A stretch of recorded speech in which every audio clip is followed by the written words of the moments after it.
अस्सलामुअलैकुम। उम्मीद करती हूँ कि सब खैर खैरियत से होंगे। आज मैं बना रही हूँ कद्दू के कोफ्ते, जिसके लिए मैंने 1 किलो कद्दू लिए हैं, जिनको छील के धो के अच्छे से धो के उसको मैंने कद्दूकश कर लिया है। और ये 1 कप मैंने बेसन लिया है, और ये 2 टमाटर मैंने जिनको चॉप कर लिया है। लहसुन अदरक और सब्ज़ मिर्ची का पेस्ट बना लिया है। ये खुश्क धनिया और ज़ीरा जिसको मैंने चॉप कर लिया है। ये 2 प्याज़ हैं मीडियम साइज़ के, जिनको मैंने चॉप कर लिया है। ये हमारे मसाले हैं। नमक 1 टीस्पून, हल्दी 1 हाफ़ टी स्पून, और ये है गरम मसाला 1/4 टीस्पून, और ये सुर्ख मिर्ची है 1 टीस्पून। चलें जी, अब हम कोफ्ते बनाना स्टार्ट करते हैं। बिस्मिल्लाहिर्रहमानिर्रहीम। ये जो बेसन है, बेसन को हम कद्दू में डालते हैं। बिस्मिल्लाहिर्रहमानिर्रहीम। अब हम इसमें हाफ़ टी स्पून नमक और हाफ़ टी स्पून धड़ा मिर्च ऐड करेंगे। अब हम हाथ की मदद से इसको अच्छे से मिक्स करेंगे।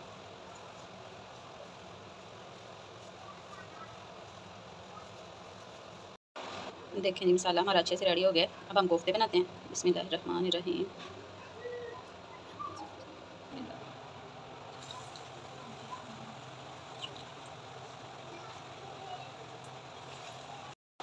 देखें जी, कोफ्ते हमारे बन रहे हैं। हम इनकी साइडें चेंज करेंगे।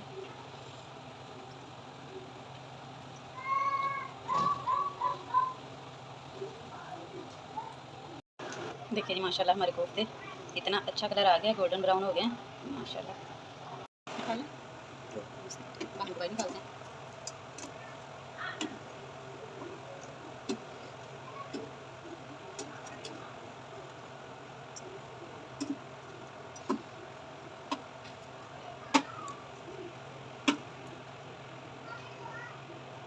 लेकिन कोफ्ते हमारे फ्राई हो चुके हैं। अब हम इसकी ग्रेवी तैयार करते हैं।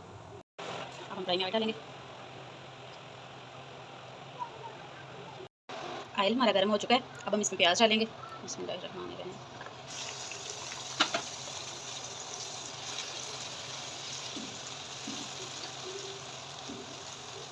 प्याज को हम अच्छे से फ्राई कर लेंगे।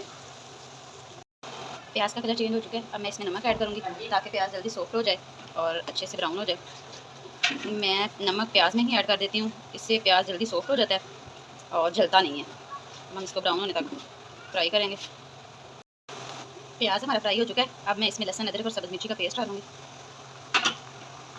अब इसको भी हम 2 से 3 मिनट अच्छे से फ्राई कर लेंगे।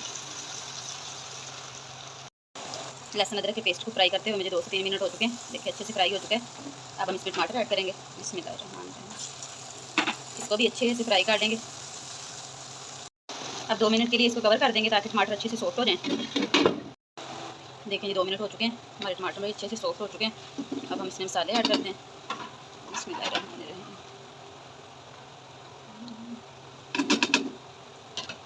इसको भी हम 2 से 3 मिनट अच्छे से फ्राई करेंगे।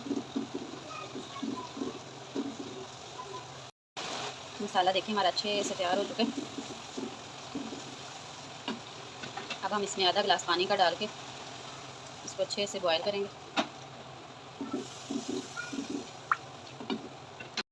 अब हम इसको कवर कर देंगे जब तक पानी में बॉयल ना आ जाए। देखें जी, पानी हमारा बॉयल होने लग गया। अब हम इसमें सारे कोफ्ते डाल देंगे फ्राई किए हुए। बिस्मिल्लाहिर्रहमानिर्रहीम। अच्छे से इसको मिक्स कर देंगे। साथ ही अब हम खुश्क धनिया और ज़ीरा वो भी डाल देंगे। अब 1 से 2 मिनट इसको कवर करके पकाएंगे, ताकि ज़ीरे की और खुश्क धनिया की खुशबू इसमें शामिल हो जाए। बिस्मिल्लाह। देखिए जी, 1 से 2 मिनट हो चुके हैं इसको कवर किए हुए। माशाल्लाह कोफ्तों ने अपना घी छोड़ दिए। कितना ज़बरदस्त खुशबू आ रही है। अब हम इसके ऊपर धनिया डालेंगे। बिस्मिल्लाहिर्रहमानिर्रहीम। कोफ्ते हमारे बन के तैयार। कमेंट में बताइएगा कैसे बने मेरे कद्दू के कोफ्ते। आप भी ज़रूर ट्राई कीजिएगा और बताइएगा कि आपके कैसे बने। चैनल में नए हैं तो चैनल को सब्सक्राइब कीजिएगा, वीडियो को लाइक कीजिएगा, बेल आइकॉन को प्रेस करना ना भूलिएगा, ताकि नई आने वाली वीडियो आप तक जल्दी और आसानी से पहुंच जाए। मिलेंगे एक और नई वीडियो के साथ, तब तक के लिए दीजिए इजाज़त। अल्लाह हाफ़िज़।